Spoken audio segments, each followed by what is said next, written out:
Okay, Mego Fun everyone, welcome to my review. I know this is a little strange, right?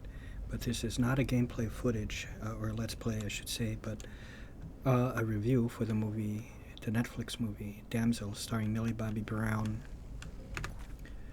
Angela Bassett, Robin Wright, Ray Winstone is in here.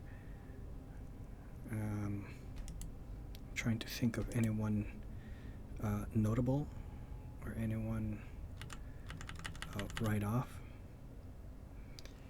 Okay, I have to remember to raise that later. I'll explain what's going on here very quickly. I had to restart Ariadne because I put a mod on here, the multiple adoptions mod. It's not working because I was supposed to put it on at the start of a new game, so I'm starting over. I'm not going to record my adventures, save for this review here, to get up to the point to where my Ariadne game left off, which at this point hasn't uploaded yet, so you haven't seen it. So if you try to find that playlist, it's not available yet. But you know, in the future, of course, and you come across this later, you'll see it. But right now, it's not available yet. Okay, so that's what I'm doing here. Okay, so this movie, you know, I saw the review for it, or rather read the review for it on IGN. I couldn't find a video on it. Maybe it's up now, but they gave it a 3 out of 10. And I think maybe that's why there isn't going to be any kind of review.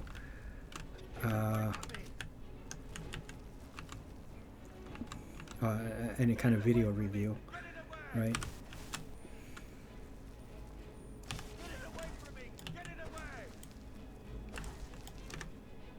And okay, so this story follows Elodie, which is played by Millie Bobby Brown, and basically she marries this prince to get into the family, you know, Robin Wright's family, and the whole thing is really a trick to sacrifice her to the dragon, which is deliciously voiced by the indelible Shwari Agdashlo. And shit, okay, there we are. So there's this ritual where they cut her hand and they cut the prince's hand open. Oops. And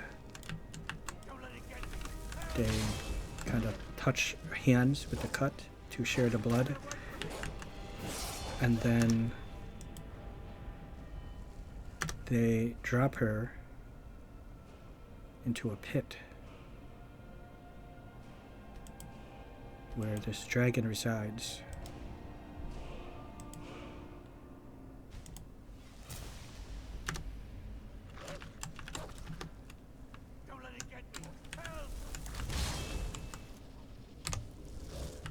And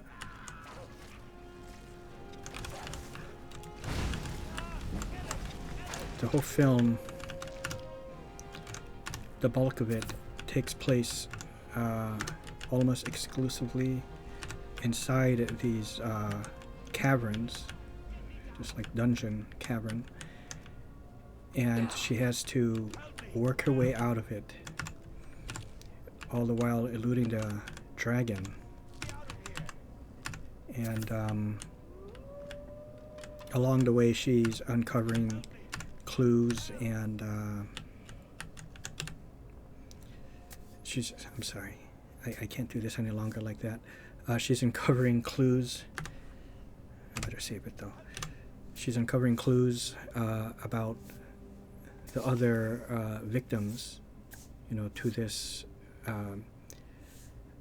to this ruse, right? Other princesses. This is the part where I get a little confused because I'll say this: there's a lot, because there's a part where there's a wall, and all of the victims they wrote their name on the wall, and little clues and arrows pointing like which area is kind of safe or this place really is not safe. I thought that was a nice touch.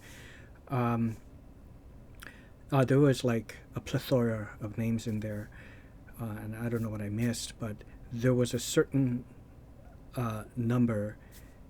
There's a reason why the dragon is doing what she's doing, and there's a certain number she has to hit, to.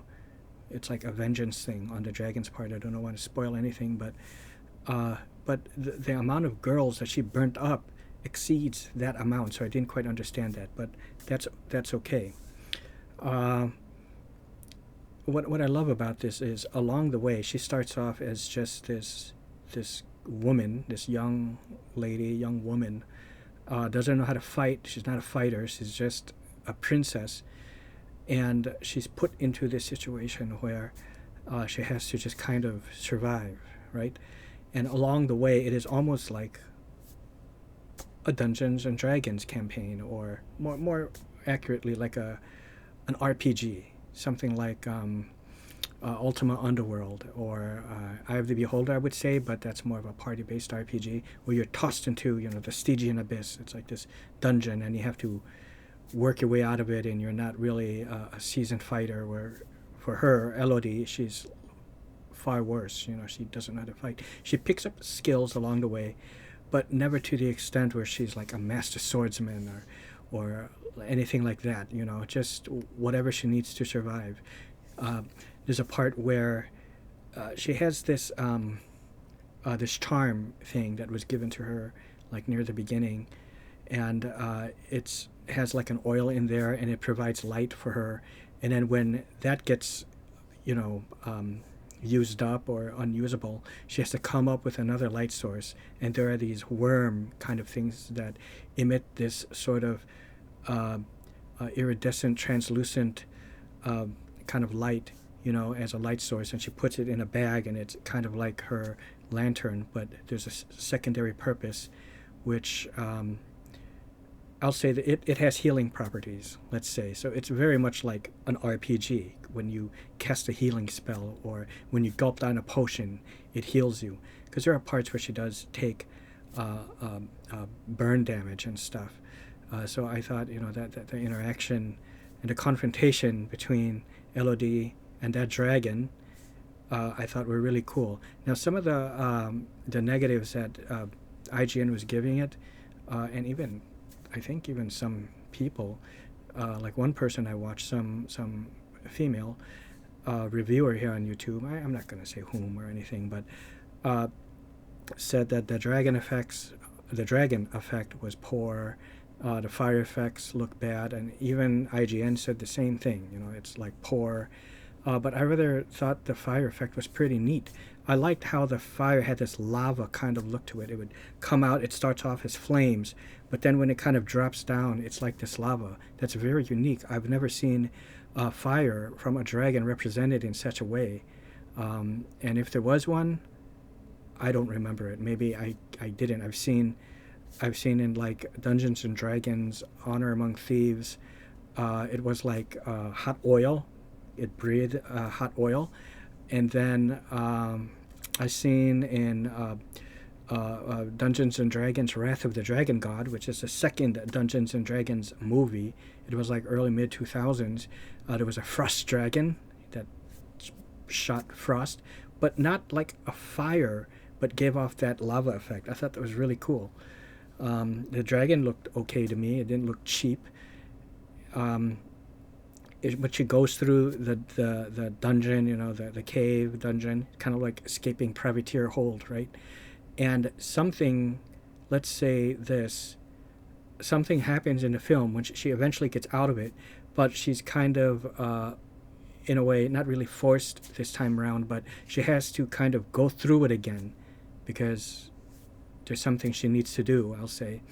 But now she has she's a little bit more wise to what's down there, and from the previous, from the skills that she acquired the last time. Kind of like you go through Privateer's Hold in Daggerfall, and you don't know where everything is, and you kind of suck. And then the more you go through it, you get better and better. So it was like that. She goes through it a second time, but a bit more wiser, and utilizing some of the skills that she picked up along the way. So I really love that. Another gripe that people had, and IGN had, where the acting was bad. The only competent actor in their actress was Robin Wright.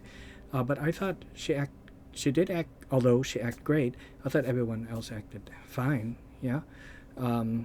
Millie Bobby Brown, okay, that's fine. She acted just okay. Angela Bassett, okay, also. So I like that. It's almost as if IGN giving it a 3 out of 10 was almost as if there was a competitive company or competitor or something, studio, that was putting out a similar movie. I'm not saying this happened, but it's almost like this. And they went to IGN and paid them off, give this a bad score, give this like just rip on it, okay, and we'll give you this much money. Because to me, a 3, okay, if I've seen movies like, and own them too. I own these movies. I own Barbarian Queen, starring Lana Clarkson. I have that on Blue, the limited edition Shout Factory, limited to 1,000. I have that. That's bad. That is a 3. That is a 2 or a 3. Anywhere between a turkey, which is 0 points out of 10, to like maybe 2 or 3. Okay, but I still liked that movie. But it is definitely, that's a 3 or a 2 or something. Okay, Troll 2. Although I enjoyed it also, that is like a 2 or 3. Although my score would be a little bit higher than that, because it was entertaining. Plan 9 from Outer Space. Those are bombs. Okay, but this one, to get a 3, I can't understand that. What are they looking for? I think it's well worth your time. It's not a very complex movie. Don't expect a heavy plot or anything too complex. Very simple.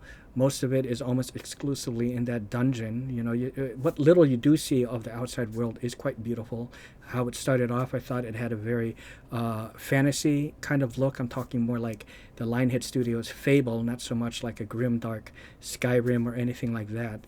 Almost like a fairy tale, bright fantasy look. And then at the end, when you see this overview of the castle, all that looked beautiful.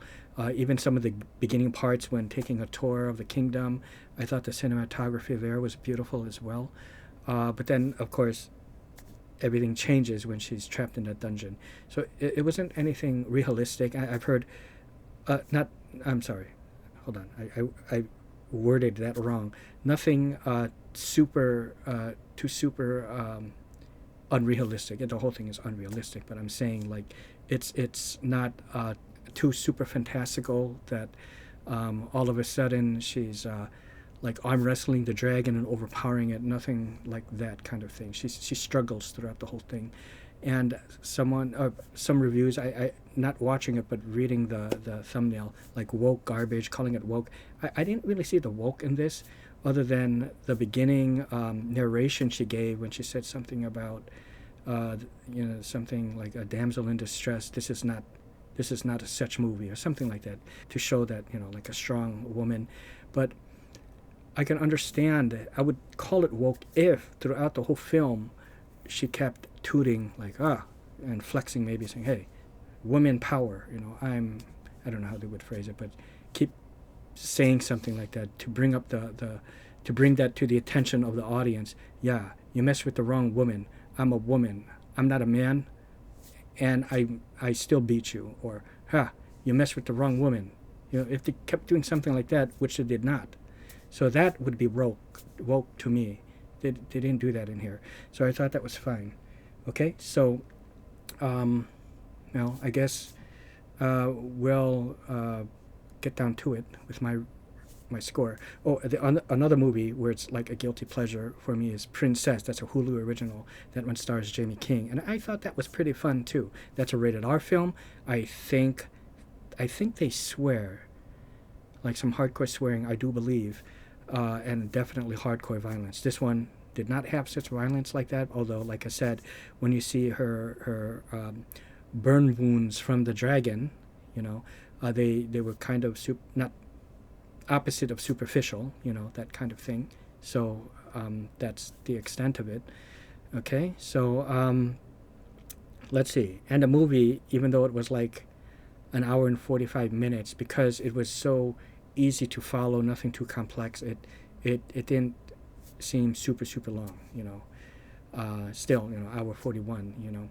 And you didn't have to think so much, and it maybe kind of helped at the beginning. For some odd reason, I zoned out a little bit on some of the conversation for like the first 5-10 minutes, but like not completely zoned out in and out, and then I snapped back into it, you know.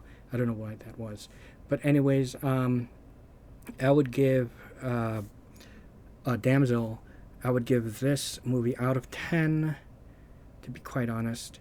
I thought I would give it like a 7. I thought it was quite good. Great cinematography, the acting was fine. Costume design was great. I thought all the costumes, decorations, and the setting and stuff like that. The look was brilliant to look at, and beautiful outfits and clothing and everything. So that's a plus. So 7 out of 10. 3 is, that's like Troll 2, you know, and Plan 9, you know, that's not in the realm of those. Okay, so yeah, that's it. Okay, yep, see you.